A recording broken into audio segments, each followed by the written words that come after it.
Las Vegas. It's more than just a city. It's a feeling.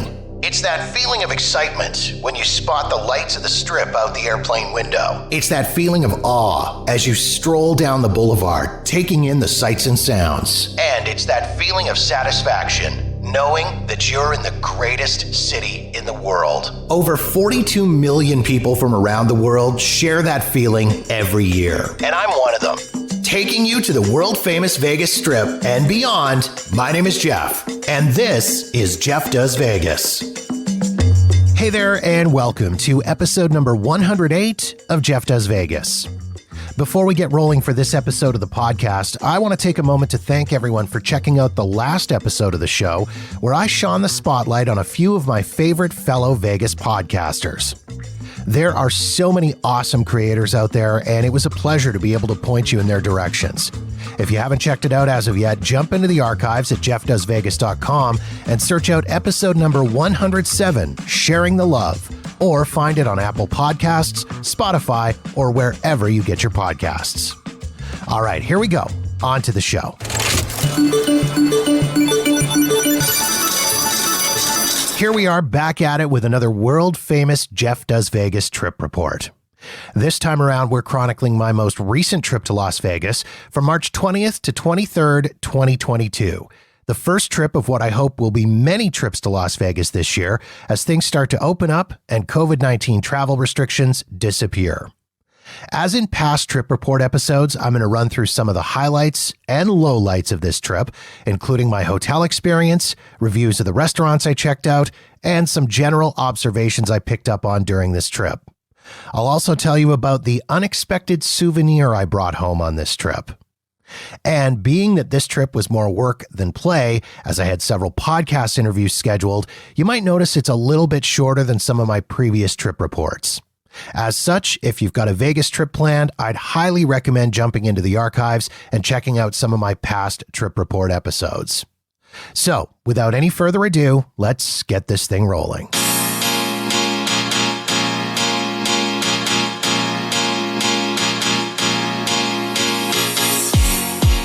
As with past trip reports, I'll begin with my hotel experience. I'd initially picked Luxor for my stay, as I'd somehow managed to earn some comps on my trip back in December, and prices mid-strip seemed a little high. However, about a week after I'd made that booking, I received an email full of offers from Caesars Resorts, featuring some extremely deep discounts. After deciding I'd rather spend a few extra bucks and be in a better location, I canceled my Luxor booking and switched over to Bally's.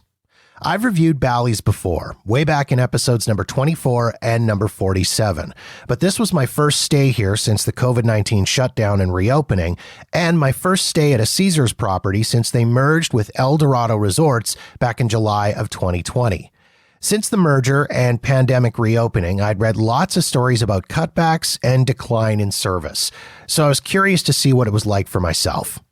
First thing I noticed, a big change at the check-in desk, as they've gone 100% self-serve. There are no more smiling desk clerks there to greet you, assist you with your check-in, and maybe offer you a complimentary upgrade if you ask nicely. Instead, there's a whole bunch of kiosks, and the entire check-in process is automated. Swipe your ID, swipe your credit card, the machine spits out your room keys and directions to your room, and that's that. Now, they do have a few agents available to assist with in-person check-in if it's absolutely necessary, and I did notice that the Diamond and 7-star registration was still available, but they're definitely trying to push people to self-service. I normally ask for a room on a high floor with a view, but because of the whole kiosk situation, I ended up with a south-facing room in the resort tower on the 8th floor, looking at the roof of the casino and a parking garage. I'd booked a non-smoking double queen room, and that was exactly what I ended up with. The kiosk had given me the option to take an upgrade to a king room for an extra $25 a night, but I declined and stuck with my original room. Bally's entire property has been recently renovated, so from my experience, the rooms are all in great shape. My room was clean and comfortable and came equipped with a fridge that was available for my use, which was a nice touch, as many properties have gotten away from that and replaced the fridges with mini bars jammed full of overpriced booze and snacks. The only issue I ran into with the room was that the room safe had been left locked by the previous guests. Again, if you've listened to my last trip report where my wife and I stayed at the Cosmo, you'll remember that this exact thing happened to us there too. I did call down to guest services to let them know and ask if someone could come up and open it for me, but to open the safe, they require someone to be in the room. And being that they couldn't guarantee me a time when they could come up to do it, and I was super busy with lots of running around to do, I just told them not to worry about it. But please, if you're staying in a hotel with a room safe, don't leave the room safe locked when you check out. It's a dick move and a real pain in the ass for both the hotel and the next guest. Something to keep in mind, Caesars Resorts still has a limit on the number of devices you can connect to Wi-Fi, and that limit is 2. So if you're like me and you travel with a smartphone, tablet, and laptop, you're going to have to decide which 2 devices get on the Wi-Fi. And if you do decide to take the plunge and connect a third device, you're looking at $15 a day for that device. Another change that's recently come about at Caesars properties, paid parking for hotel guests. Up until recently, hotel guests of any rewards tier were able to park at no charge. However, back in December, that changed, and now only Platinum, Diamond, and 7-star rewards members receive free parking. Otherwise, you're going to be shelling out $18 a day to park a vehicle at any of the Caesars properties. And this is in addition to the daily resort fee you're paying, which at Bally's is going to run you roughly $45 a night. So if you are planning on renting a car or bringing a vehicle to Vegas, just be prepared for that extra little cost. Something else to keep in mind if you're planning on booking this property in the near future, Bally's is getting ready for a complete property rebrand. As you might have heard me discuss with Adam Bauer, aka Travel Fanboy, back in episode number 105 of the podcast, Caesars is dropping the Bally's name and it's going to become the Horseshoe. Word is that most of the updating and renovations will be happening in the casino and lobby area and outside the hotel and will not be affecting guest rooms, but just be prepared for a bit of a construction zone on your visit. That being said, during my visit, there was no evidence of any upcoming changes, so I'm not exactly sure when those are going to be getting underway.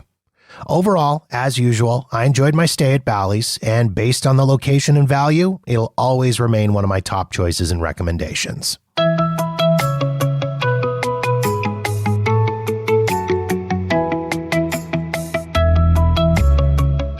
All right, time for my favorite part of these Vegas trip reports, the food. As per usual, I've got a pretty good mix of places I've been to on previous trips and some new to me spots that will likely find their way into the mix on future trips. Let's start with the repeat spots. Rera Irish Pub at Mandalay Bay. This marks the 7th time I've reviewed Rera on the podcast, so it's not too hard to figure out that this is one of my favorite spots in Vegas. This time around, I gave the shepherd's pie a go, which is one of my wife's favorite dishes here. And if I'm being totally honest, I wasn't super impressed. I thought it was a little bland and watery, and the side of Irish soda bread was cut crazy thin. By the time I finished, I found myself wishing I'd stuck with my tried and true bangers and mash. The Guinness was great though, and I will say this, the service is always awesome. The food was out within about 15 minutes of me ordering, and the bartender was very attentive. Tilted Kilt at the Linq Promenade. I last reviewed this place all the way back on episode number 17 of the podcast. If you're not familiar with the concept, it's basically a sports bar and restaurant where the guys and gals working in the place are all wearing kilts. I snagged a seat at the bar and ordered a Guinness to drink, along with a French dip and a side of tater tots. I will never turn down an opportunity to order tater tots. For some reason, restaurants here in Canada do not serve tater tots, and I really wish that they'd start. All in all, it was a good eating experience. Food was great, came out fast. I did find the service to be a little bit slow, took a few extra minutes to get my hands on a menu and to pay my bill, but I just chalked that up to things being extra busy and the place being a little short-staffed. Village Cafe at Ellis Island. If you listened to the last trip report back in episode number 99, you might recall the somewhat negative experience my wife and I had at Ellis Island and the issue we had with the hostess and being seated. I'm happy to say that this was a much better experience with a much friendlier staff. Once again, I went for the cinnamon vanilla French toast, which, by the way, is only available until 11 a.m., so get there early if you want to have that, and a coffee. Food came out fast and hot, and my server kept my coffee cup filled. You really can't ask for much more than that. And of course, I have to mention the value. All in, with a tip, my breakfast cost me $14, and I walked out of there feeling full. Compare that to the $13 I paid at Starbucks inside Bellagio for a venti mocha and a slice of coffee cake, and I was definitely still hungry after I finished that. Now, on to the new-to-me spots I visited on this strip, and we begin with a couple of off-the-strip restaurants. We start off in the Arts District in Las Vegas, an area of the city that's currently going through a huge boom with lots of new restaurants, apartments and condos, boutique hotels, and brew pubs and breweries. I was in the Arts District for a conversation with Jake Gallen, who's been a guest on the podcast here before and will be appearing on an upcoming episode. After we finished our interview, he took me to a place called Makers and Finders, a very cool spot right on Main Street, about a 10-minute walk from downtown. Known for its Latin comfort food and specialty coffees, this place has been reviewed everywhere from the New York Times and Washington Post to the London Sunday Times to Architectural Digest magazine. Makers and Finders has a huge menu with lots of options for everyone, no matter the dietary needs or preferences. I went with a turkey club on brown, topped with smoked turkey, maple bacon, tomato, and garlic aioli, with a side of fries and a honey vanilla latte to drink. Overall, I was very impressed. Food was awesome, service was excellent, and the prices were fantastic. If you find yourself in the Arts District, I would highly recommend Makers and Finders. Next up, if you're looking for a late night spot with a huge menu and willing to make the trip south of the Strip, you need to check out Home Plate Grill and Bar. They're located on Warm Springs Road, just west of Las Vegas Boulevard, near the South Premium Outlet Mall. I was there for a late night bite to eat with a bunch of friends following a show. Home Plate is primarily a sports bar, but they're a lot more than that. I've never seen a sports bar with a menu like this. Sure, they've got all the typical pub grub, but they've also got pizza, pasta, Mexican, steaks. Oh, and they serve breakfast as well. I went with the filet mignon wrap, which was beef tenderloin tips with mushrooms and onions, topped with a sweet peppercorn sauce in a tortilla wrap. The server warned me that it was messy, and she wasn't wrong, but I really did not care. It was damn delicious. I had fries as my side, and they were outstanding as well. There are about 10 other things on Home Plate's menu that I want to try, including the filet mignon fries, the stromboli, and something called the fudge bomb. So I will absolutely try to make it back on an upcoming trip. And finally, on my last full day in Vegas, I decided to treat myself to a nice lunch out, and I chose Water Grill in the Forum Shops at Caesar's Palace. I'm a huge seafood fan, but I've always been in the mindset that you can't get decent seafood in Vegas because you're in the middle of the frigging desert. Water Grill completely destroyed that myth. They've got a huge menu and a massive variety, and because the fish is brought in fresh daily, the selection can vary from day to day. For my meal, I went with the clam chowder and the lobster roll. The clam chowder was delicious, super creamy, seasoned perfectly, and was jammed full of veggies, big chunks of bacon, and lots of clam meat. As for the lobster roll, it too was amazing. I had a traditional style, so it was served cold on a toasted miniature loaf of garlic bread. Came with a side of fries and a few slices of pickles. I've eaten multiple lobster rolls, mostly on the east coast of Canada in Nova Scotia and Newfoundland, where you can actually watch them pulling the lobster out of the ocean beside you. And I can honestly say that this rivaled any of those. Now, be warned, Water Grill is not a cheap restaurant. I was on my own, and between the soup, the sandwich, a beer, and the tip, this was a $65 lunch. But I can honestly say it was worth every penny. I have zero problem spending good money on quality food, and this definitely fits into this category. I cannot wait to go back for another meal.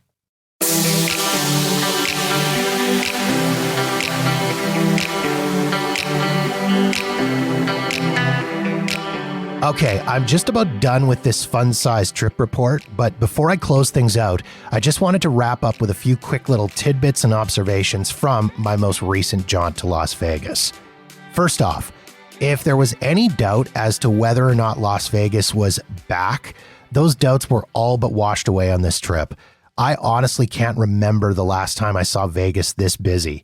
I'm thinking it was likely a combination of the beginning of March Madness, meaning all the bars and sports books were jammed, and spring break for a lot of folks, meaning there were kids everywhere.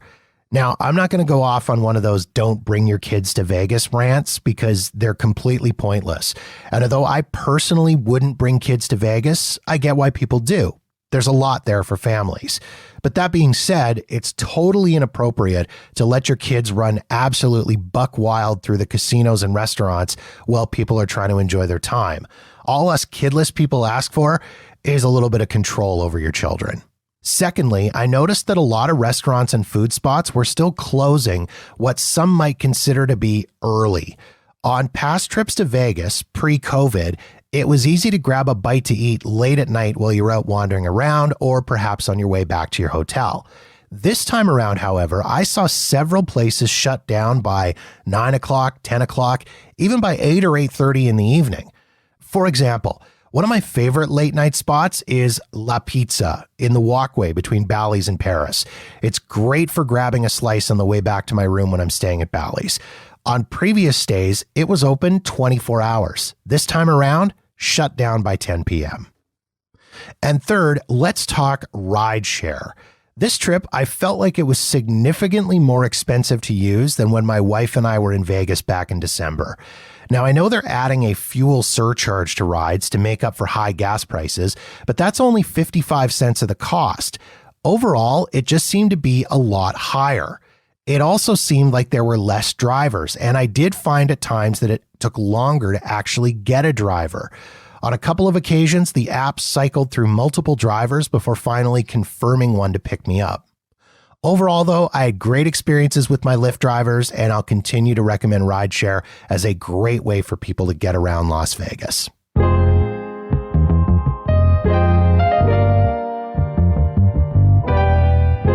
And finally, during the intro to this episode, I mentioned an unwanted souvenir I picked up on this trip.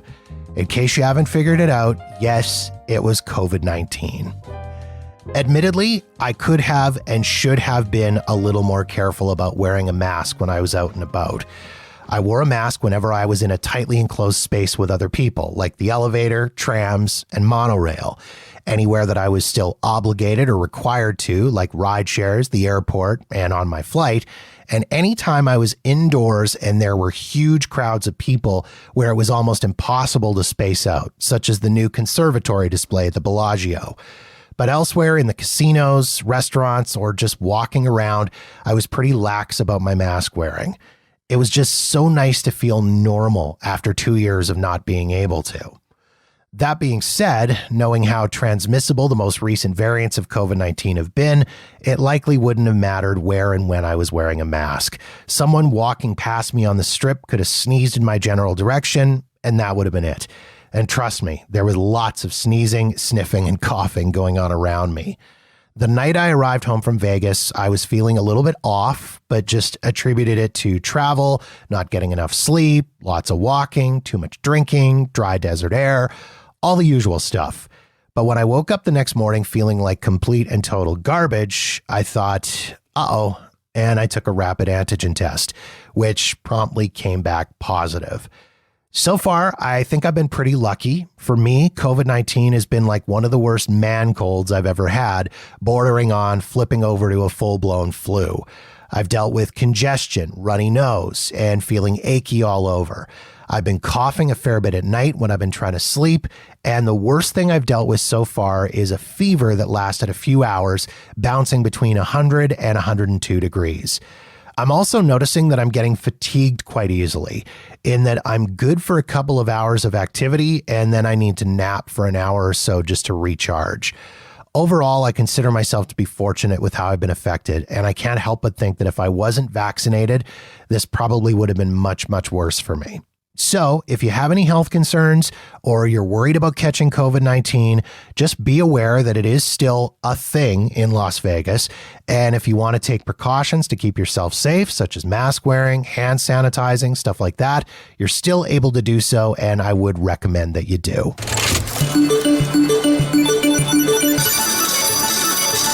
And that brings to a close another world-famous Jeff Does Vegas trip report. If you want to check out links to the restaurants mentioned in this episode, as well as more info on Bally's, where I stayed on this trip, head to the show notes at jeffdoesvegas.com.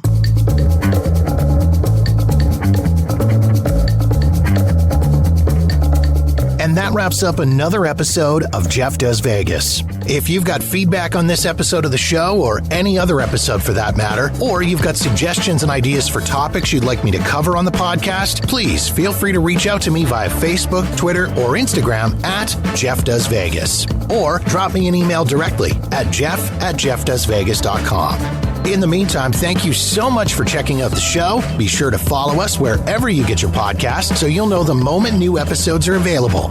And don't forget to visit jeffdoesvegas.com for past episodes and show notes. My name is Jeff, and this has been Jeff Does Vegas, a Walker New Media production.